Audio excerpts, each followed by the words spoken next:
ఒకసారి మెయిన్ నువ్వు నీ ఆత్మసాక్షిని ప్రశ్నించుకోవాలి. నీకు ఆత్మ ఉందా? నీకు ఒక సాక్ష్యం ఉందా?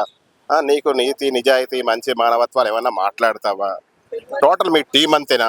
లేకపోతే నీ కారణంగా మీ టీం మొత్తం చెడిపోయిందా? ఆ? మీ వైఎస్ఆర్ టీం అంటే ఏదో అనుకుంటారు. ఏంటి అసలు నీ పరిస్థితి? ఆ?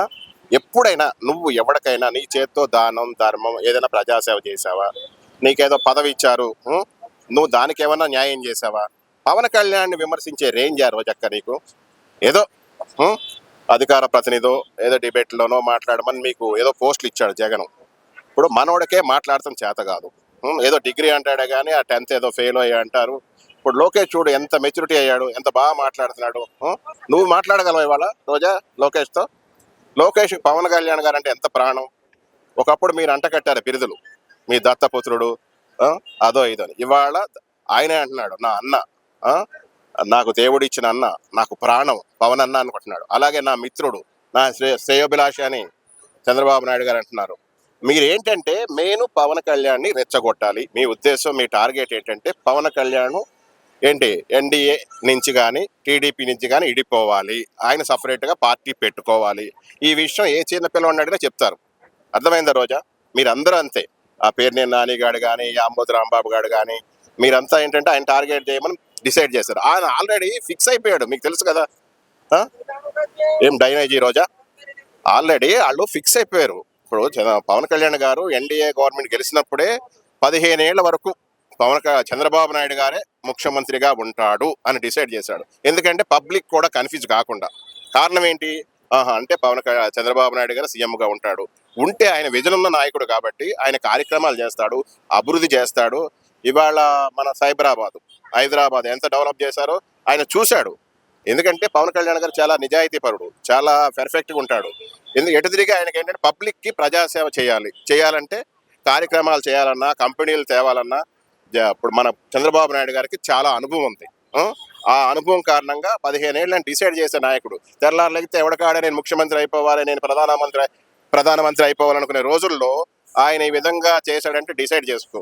నువ్వేంటి ఆ తిరుపతి వెళ్తావు ఏంటి? అసలు నీ గురించి చాలా నీచంగా చెప్పాలి, మీడియా ముందు చెప్పటం బాగోదు. ఎందుకంటే ఏది చూస్తే అది నువ్వు ప్రతి దాంట్లో ఏలు పెడతావు. ఏదన్నా నీ చేతులతో నీ మనస్సాక్షిగా వెంకటేశ్వర స్వామి కొబ్బరికాయ కొడతావా? అది కూడా కమర్షియల్. అర్థమైందా? ఏది నువ్వు ఏ ఊరు దాని ఊరు నకిరికి ఏమైనా చేసావా రోజక్క? నువ్వు నకిరి ప్రజలు తిడతారు, నేను తెలుసా గలేజ్గా. చాలా నకిరి కూడా మేము ఒకసారి పోయొచ్చాము. నకిరిని ఏమైనా డెవలప్ చేసావా? సినిమాల్లో ఎంత అసభ్యమైన క్యారెక్టర్లు వేసావు. సర్పయాగానే ముందు నీ క్యారెక్టర్ దొరక్క నువ్వు ఎన్ని ఘోరాలకి నీచంగా ఎలా బతికావు మద్రాసులో. నీ బతుకు అందరూ తెలుసు. ఆయన క్యాబేజీలు గీబేజీలు. డైనేజీ అంటే తెలుసా నీకు? డైనేజీ అంటే చాలా ఖరాబైంది. డైనేజీ అని నేను పోల్చాను. డైనేజీలో నువ్వు కానీ పడ్డావనుకో నిన్ను అసహించుకుంటారు. ఏది పురుగులు, బొజ్జింకలు గిజ్జింకలు. మన అన్న ఏదో కాక్రోచ్ పార్టీలో జాయిన్ అవుతాడంట కదక్క, అదనమాట. అక్కడ పురుగులు, దోమలు, గీమలు చాలా ఇదిగా ఉంటాయి. వాళ్ళు కూడా మిమ్మల్ని అసహించుకునే పరిస్థితి. అరే గెలిచి 2 ఏళ్ళు అయింది. వాళ్ళు ఒక పక్కన రాత్రి అనక పగలనక కష్టపడుతున్నారు, అన్ని చూస్తున్నారు మీరు.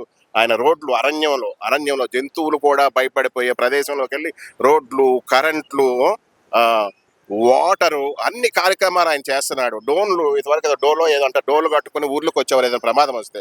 అట్లాంటిది వాళ్ళు అక్కడే హాస్పిటల్ కట్టిస్తున్నారు. ఇన్ని కార్యక్రమాలు చేస్తుంటే నువ్వు సిగ్గానే ఉంది. ఆయన బిరుదులా నువ్వు? నీ అమ్మ పోయి డైనేజ్లో పడేస్తాం మా అక్క అని దొరుకుతాయి. ఆయన ముందెళ్ళి మాట్లాడు నువ్వు. ఆయన కనపడు, ఆయన పట్టించుకోవడం. ఒకటి మెయిన్ ఏంటంటే ఆయన నీలాంటి క్యారెక్టర్ లెస్ ఫెలోల్స్ని ఆయన పట్టించుకోడు. అర్థమైందా? ఆయన ఒకటే చెప్తాడు, 100 మంది దుర్మార్గుల కన్నా 10 మంది మంచోళ్ళు నా చుట్టూ చాలు, ఒక్కడున్నా చాలు అనుకుంటాడు. అర్థమైంది? వాళ్ళ పార్టీలో కూడా ఇప్పుడు నెల్లూరు, ప్రకాశం, ఆడి పదవి కావాలా, డబ్బులు కావాలా ఆశపడేవాడిని వాళ్ళందరినీ కూడా తీసి పడేస్తున్నాడు. నువ్వెంత ఆఫ్టర్ ఆల్ నువ్వు మానుకో. నువ్వు ఇట్లాంటి మానుకుని ప్రజాసేవ చేసి మంచి అనిపించుకోండి. నువ్వు నీ అన్న మంచి అనిపించుకుంటే ఏదన్నా నువ్వంటే ఎలాగో గెలవో. ఈ జగన్ కూడా నేను ఫస్ట్లోనే చెప్పా. ఎందుకంటే ఎన్డీఏ గవర్నమెంట్ గెలిచినప్పుడు మీ వైఎస్ఆర్సీపీ ఓడిపోయినప్పుడే చెప్పా, జగన్ పులివెందుల్లో కూడా నెక్స్ట్ ఓడిపోతాడన్న మగాడిని నేనే. గట్సుని చెప్తున్నా. పులివెందుల్లో కూడా 2029లో ఏదో గెలుస్తారేమంటున్నాడు. పులివెందుల్లో కూడా జగన్ ఓడిపోతాడు. ఆ విధంగా ఎన్డీఏ గవర్నమెంట్ ఇక్కడ కష్టపడుతుంది, పని చేస్తుంది.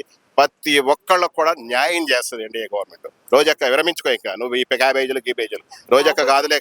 కాపు సపోర్ట్ తో వచ్చి కాపులు చేసింది ఏమీ లేదని చెప్పని అంటుంది. దాన్ని ఏ విధంగా చూడాలి?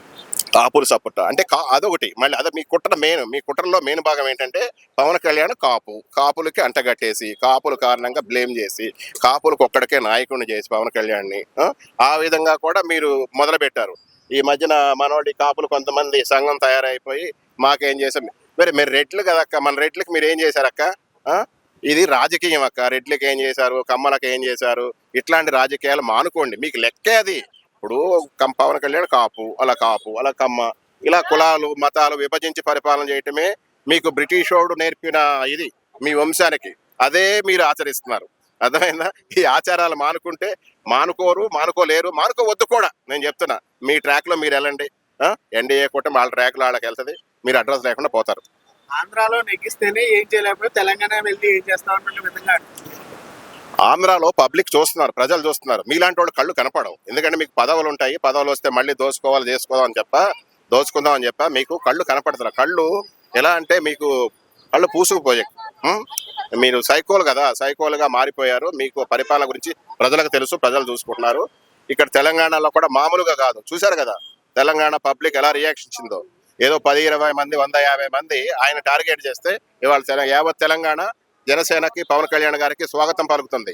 అర్థమైన మహా మేధావులు, అప్పుడు మనకి ఏంటి జర్నలిస్టులు, టోటల్ అందరూ హిందూ ధర్మం ప్రతి ఒక్కళ్ళు కూడా ప్రతి పేదరికం ఆయన మీరు రండి, తెలంగాణకు రండి, పార్టీ పెట్టండి, మీతో పాటు మేము ఉంటాం, మీతో పాటు మేము ఫైట్ చేస్తాం అని చెప్పేసి కూడా ప్రతి ఒక్కళ్ళు కూడా ఆయనకి సహకరిస్తున్నారు, సహకారాలు అందిస్తున్నారు. జనసేన రావాలంటున్నారు తెలంగాణ.